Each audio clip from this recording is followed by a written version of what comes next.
The sun hung low over the battlefield, casting long shadows across the dusty plains. The clash of weapons had fallen silent. The cries of the dying faded into an eerie stillness.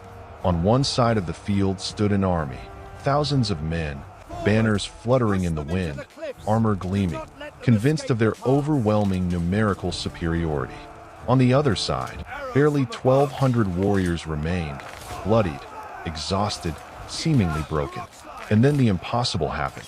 What appeared to be a desperate retreat turned out to be the most ingenious trap in military history. What seemed like cowardice transformed into the deadliest strategy of all time. In a single afternoon, these 1,200 warriors annihilated an army 10 times their size, not through brute force, but through deception, discipline, and the oldest trick in a warrior's handbook, the feigned retreat. This is the story of how strategic brilliance triumphed over brute force, how patience prevailed over aggression, how a calculated gamble transformed certain defeat into a legendary victory. This is the story of one of history's boldest military deceptions, a masterclass in tactical warfare that should be studied for centuries to come. To understand the magnitude of this achievement, we must first understand the world in which it took place. A world of constant wars, where kingdoms rose and fell with the stroke of a sword, where military strength determined survival, and where the prevailing opinion was that numerical superiority guaranteed victory. It was an era of territorial expansion and bitter competition between rival powers. Armies had become larger, better organized, and more devastating. The concept of total war had taken hold across the continent. Generals measured their strength in thousands of infantry, hundreds of cavalry, and the sheer weight of men and weapons they could unleash against an enemy position. In this environment, the smaller force faced a fundamental problem that has plagued numerically inferior armies throughout history. How do you defeat an enemy that can simply overwhelm you through sheer attrition? How do you win when every tactics manual, every military doctrine, and every experienced general tells you that retreat is the only option? The answer was not to fight harder, but to fight smarter. The 1,200 warriors were no ordinary soldiers. They were veterans, hardened by years of border conflicts, trained in a discipline and cohesion that most armies could only dream of. Their commander was a brilliant strategist who understood a fundamental truth of warfare. Battles are won in the mind before they are decided on the battlefield. Their opponents, however, lived up to their numerical superiority, a massive, confident, and conventional army. Led by generals who had won victories through sheer numbers, they marched with the confidence that only someone who has never faced a truly cunning enemy can feel. They possessed catapults, siege engines, supply columns stretching for miles, and enough soldiers to encircle a city. What they lacked was patience. What they lacked was discipline. What they lacked was the humility to question whether the enemy's apparent weakness was not deliberate. The stage was set for confrontation as the numerically superior army advanced into the disputed territory, confident it could crush any resistance. When scouts reported the presence of the smaller force, the enemy commanders laughed derisively. 1,200 men? Against their vast army? It would be a massacre, a brief, bloody footnote to their campaign. It would turn out that they were catastrophically wrong. The terrain itself would play a crucial role in the events that followed. The region was characterized by rolling hills, narrow valleys, scattered forests, and numerous natural bottlenecks, features that were vital for a commander who knew how to utilize them, but completely meaningless for one who relied solely on numerical superiority. The smaller group arrived first, giving them time to scout the terrain and identify every advantage, every hidden depression, every concealed access point. They marked ambushes. They identified escape routes that appeared panicky but actually led their pursuers into carefully chosen attack zones. They rehearsed their movements until every warrior knew exactly where to run, where to turn around, and where to defend. That wasn't desperation. That was preparation. Meanwhile, the numerically superior army advanced with the carefree arrogance of an overwhelming force. Their scouts confirmed the enemy's numerical inferiority. Supplies were excellent, morale high. Everything pointed to an easy victory. The commanders conferred and agreed on a simple strategy: advance, attack, annihilate. It never occurred to them that they were walking into a trap that had been specifically designed to exploit their trust. As the two armies finally clashed, the decisive moment drew near. The numerically superior army formed up in a traditional formation, infantry in the center, cavalry on the flanks, and reserves in the rear. They moved with perfect coordination, a classic strategy that had brought them countless victories. The smaller force operated in a significantly more fragmented, seemingly disorganized, almost arbitrary formation. For the enemy commanders, observing the events from their strategic position, this confirmed their fears. These 1,200 warriors were outnumbered, unprepared, and on the verge of annihilation. The battle horns sounded. The numerically superior army launched its attack.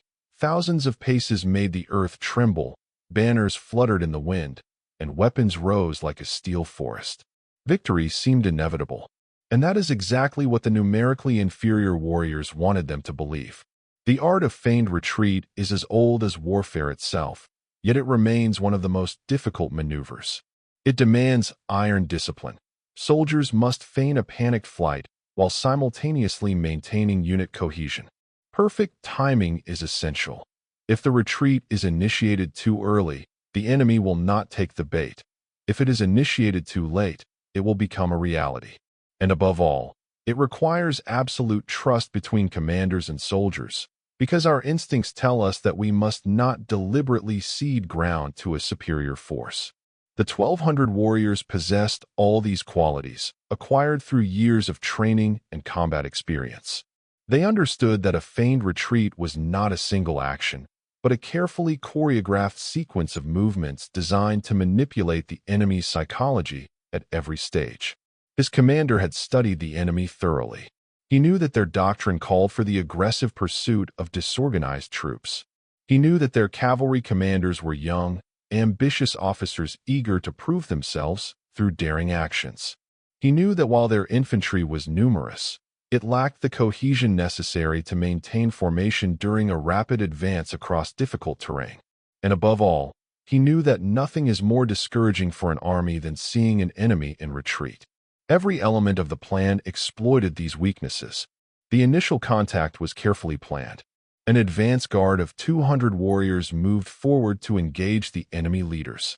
A brief but fierce skirmish ensued before they withdrew.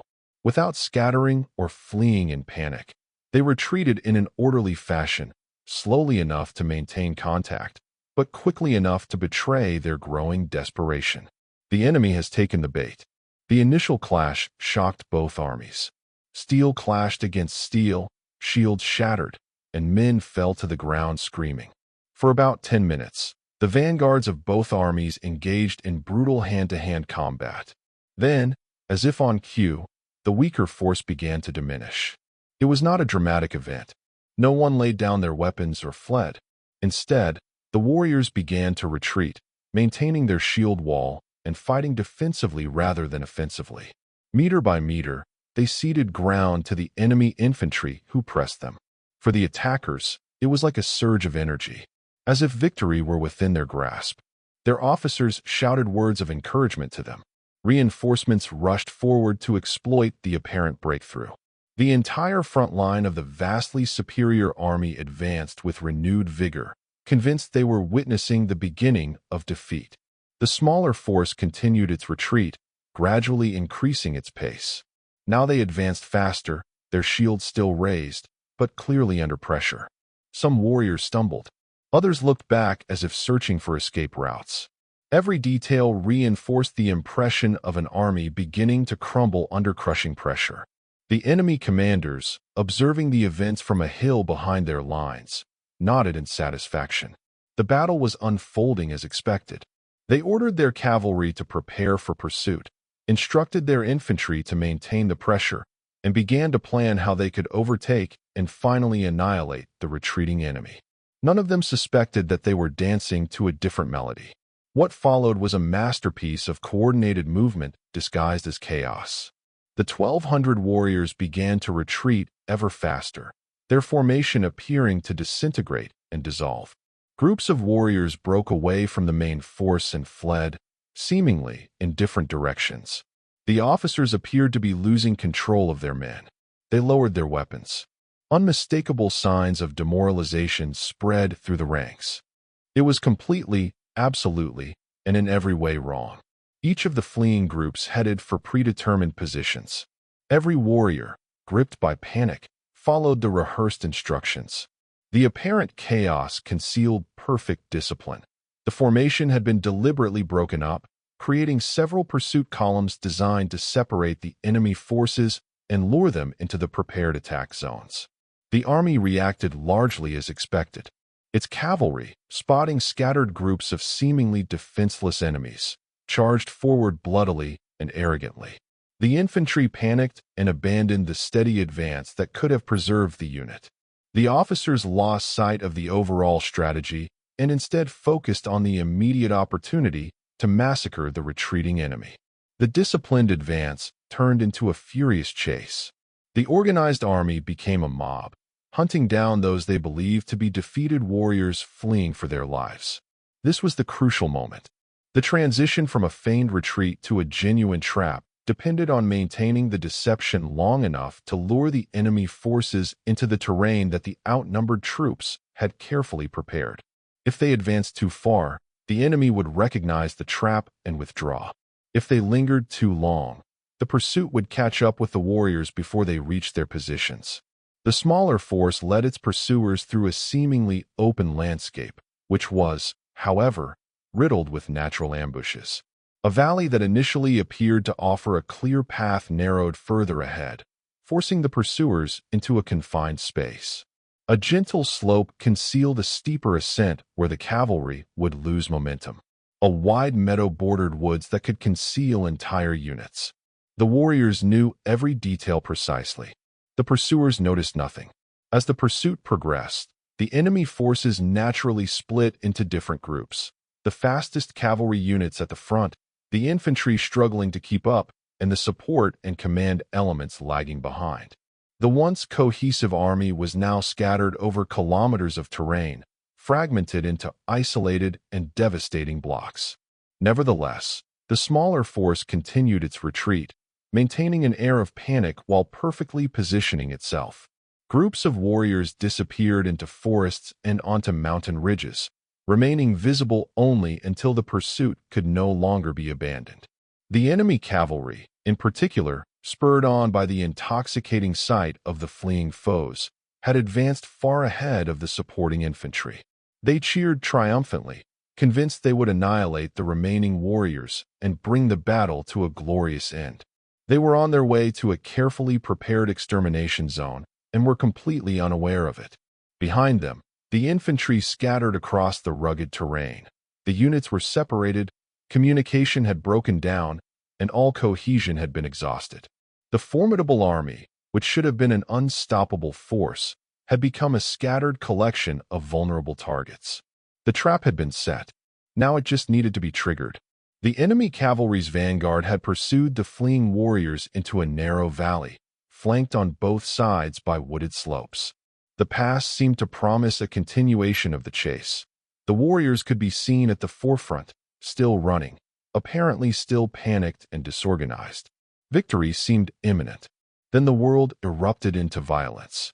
The warriors, who just moments before had fled in panic, suddenly turned and formed disciplined shield walls in the valley. The retreat instantly ceased and was replaced by a solid defensive line that transformed the valley into a battlefield. But this was only the beginning of the nightmare. Hidden troops emerged from the woods on both slopes.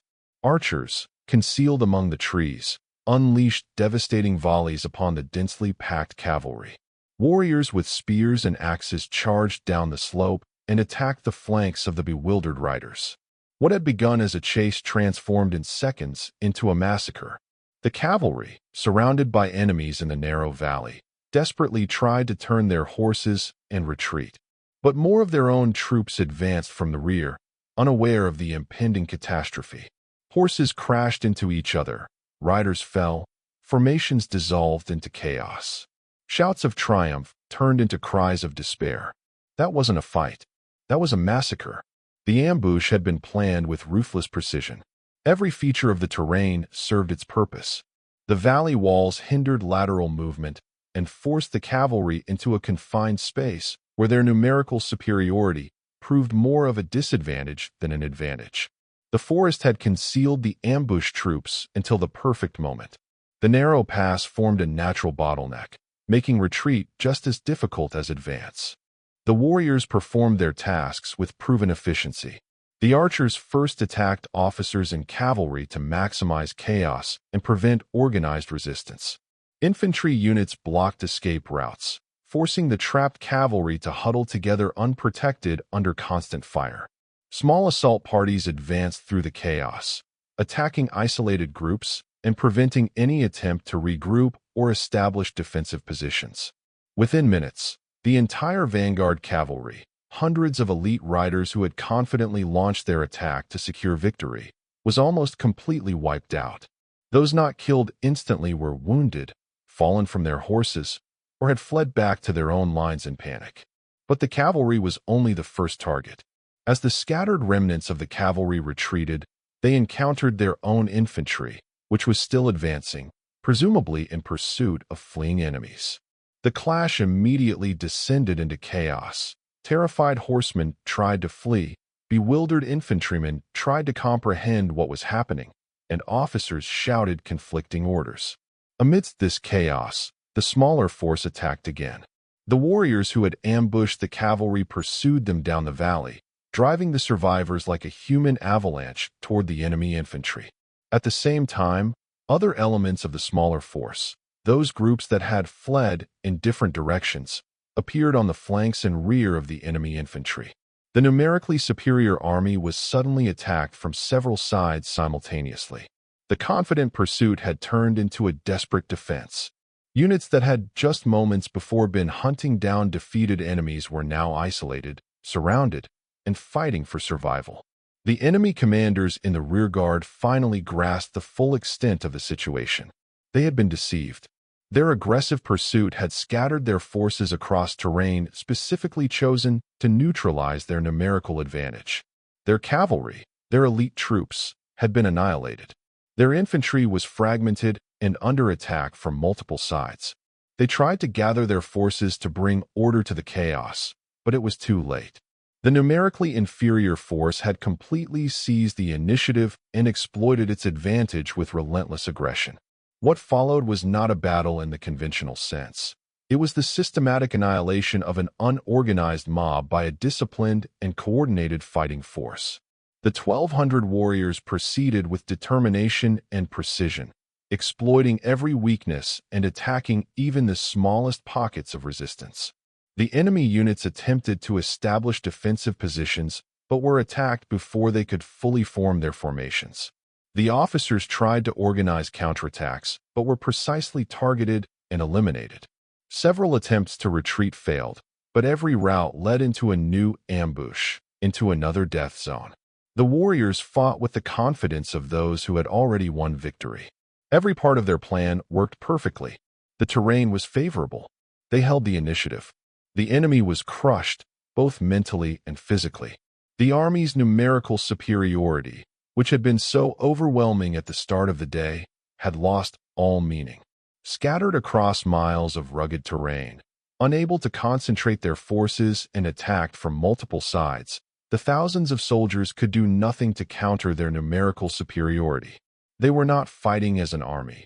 They were dying individually and in small groups, systematically decimated by an enemy that was omnipresent and yet nowhere. As the shadows of evening lengthened, the smaller force began the final phase of its attack. It had systematically isolated and destroyed most of the vanguard elements. Now it advanced with renewed vigor against the remaining concentrations of enemy troops. Some enemy units attempted a last stand by forming defensive circles and preparing for a fight to the death. However, they were overwhelmed, isolated, and neutralized without any warriors' lives being wasted on direct attacks. Other units attempted organized retreats, only to find their paths blocked by warriors who had anticipated every possible escape route. The enemy commanders, their forces lying in ruins around them, faced the bitter dilemma of a final, desperate resistance or a shameful retreat. Some chose the former, and died with their troops. Others chose the latter and abandoned their soldiers in the desperate hope of saving themselves. The battlefield, if it could still be called that, was a scene of disaster for the entire army. Abandoned weapons, scattered equipment, wounded soldiers calling for help, and piles of corpses marked the traces of the chase that had ended in a massacre. As the sun rose over the horizon, the impossible became reality. 1,200 warriors had not only defeated a vastly superior army, but had almost annihilated it, inflicting catastrophic losses while suffering comparatively minor casualties themselves. The fake withdrawal had worked perfectly. As night fell, silence descended upon the battlefield. The sounds of fighting subsided, replaced by the groans of the wounded and the eerie stillness following a massacre. The decimated troops maintained discipline, established defensive positions, and sent out patrols to ensure that no organized enemy resistance remained. The scale of the victory was overwhelming. Of the thousands who had advanced so confidently that morning, only a few survived, demoralized, disarmed, and fleeing into the night. The army as a whole had ceased to exist. Its equipment, supplies, and flags lay scattered for miles around, testament to one of the most complete tactical victories in history. The 1,200 warriors, exhausted but victorious, began the arduous task of securing the battlefield. They gathered their wounded for treatment, collected weapons and equipment, and took up positions to defend against an unlikely counterattack. They had suffered losses. Every battle takes its toll, but their losses were minimal compared to the devastation they had wrought. As news of the victory spread, the magnitude of their success gradually became clear. Against all odds, through discipline, deception, and tactical brilliance, they had achieved what military doctrine deemed impossible. The immediate strategic consequences of the battle were profound. The invasion by the numerically superior army had not only been halted but completely annihilated. The balance of power in the region shifted dramatically. Territories previously considered indefensible were now secure. Allies who had hesitated to pledge their support now rushed to the aid of the victorious side. But the deeper implications extended far beyond this single conflict. The battle demonstrated that while numerical superiority was important, it could be overcome through superior tactics and the exploitation of terrain. It showed that discipline and training could triumph over mere numbers. It demonstrated that psychological warfare, understanding and manipulating the enemy's expectations, was just as important as physical combat. Military commanders from across the known world studied the battle, trying to understand how such an overwhelming victory had been achieved. The feigned retreat entered the vocabulary of military tactics, even if few executed it with the perfection of that day. What made this faked embezzlement so devastatingly effective? The answer lies in several planning and execution levels that meshed together perfectly. First and foremost, the warriors knew their enemy. They knew that enemy commanders valued aggressive pursuit, that their cavalry sought glory through charges, and that their infantry lacked the discipline to maintain formation during a chase. Every element of deception was designed to exploit these specific weaknesses. Secondly, they mastered the terrain. The battlefield was not chosen randomly, but deliberately because of its characteristics, which made it possible to compensate for their numerical superiority. Valleys, forests, and narrow passages became weapons as deadly as swords and spears. Third, they maintained impeccable discipline. A feigned retreat only works if the soldiers can simulate an escape while simultaneously preserving the cohesion of their unit. The warriors displayed extraordinary self-control and never wavered, not even when the enemy cavalry relentlessly pursued them. They trusted their commanders and their plan completely. Fourth, they had calculated everything perfectly. The retreat had to last long enough to trap the enemy, but not so long that the warriors would be captured. The ambush had to occur precisely when the enemy forces were at their most vulnerable. The counterattack had to strike before the enemy could recover and regroup. Fifth, they exploited the enemy's psychology. The self-confidence of their overwhelmingly superior army became their weakness. Their certainty of victory made them reckless. Their aggressive approach made them vulnerable. The 1,200 warriors defeated their enemies not only physically, but also mentally. by turning their own assumptions and expectations against them. The battle contains timeless lessons that go beyond military strategy and extend to more general principles of competition and conflict. Never underestimate a well-prepared opponent. The largest army underestimated the smallest force solely because of its numerical superiority. It failed to consider training, discipline, leadership, or preparation. Size is important, but it isn't everything. Leadership or preparation. Size is important, but it isn't everything. Overconfidence is a weakness. Once the opposing commanders considered victory inevitable, they stopped critically analyzing what they saw. They interpreted every event through the lens of their expectations instead of viewing it objectively. The terrain acts as a multiplier. Suitable terrain can significantly increase the effectiveness of a small force.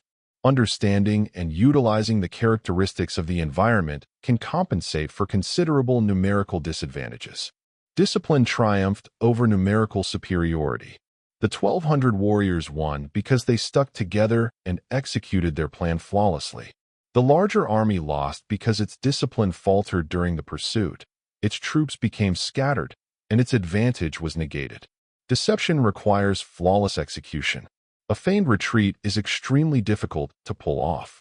It only works if every soldier plays their role perfectly, the timing is spot on, and nothing breaks the illusion until the trap snaps shut.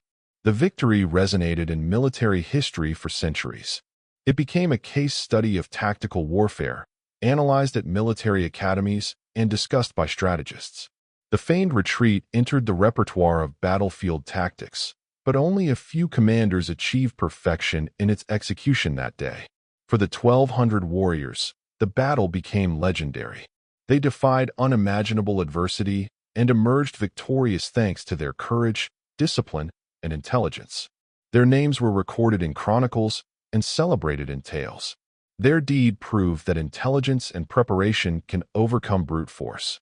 The defeat of the numerically superior army served as a cautionary tale. It served as a reminder that numerical superiority alone does not guarantee victory, that overconfidence leads to ruin, and that it is dangerous to underestimate an opponent. On this blood-soaked battlefield, 1,200 warriors accomplished what military doctrine deemed impossible. They defeated a far larger army, not through numerical superiority or better equipment, but through superior tactics, discipline, and strategic thinking. The feigned retreat was more than a clever trick. It was a masterpiece of military planning that exploited terrain, enemy psychology, and weaknesses with surgical precision. It required courage to face overwhelming odds, discipline to execute the plan flawlessly, and confidence to maintain the deception even under attack from the enemy cavalry. The battle testifies to a fundamental truth. Wars are won as much through strategic thinking as through combat. The greatest victories are not based on brute force, but on understanding the enemy, exploiting their weaknesses, and having the courage to execute bold plans with the utmost discipline. 1,200 warriors. An impossible victory. A lesson for history. Sometimes the greatest strength lies in lulling the enemy into believing you are weak, and then attacking him when he has given everything to chase an illusion.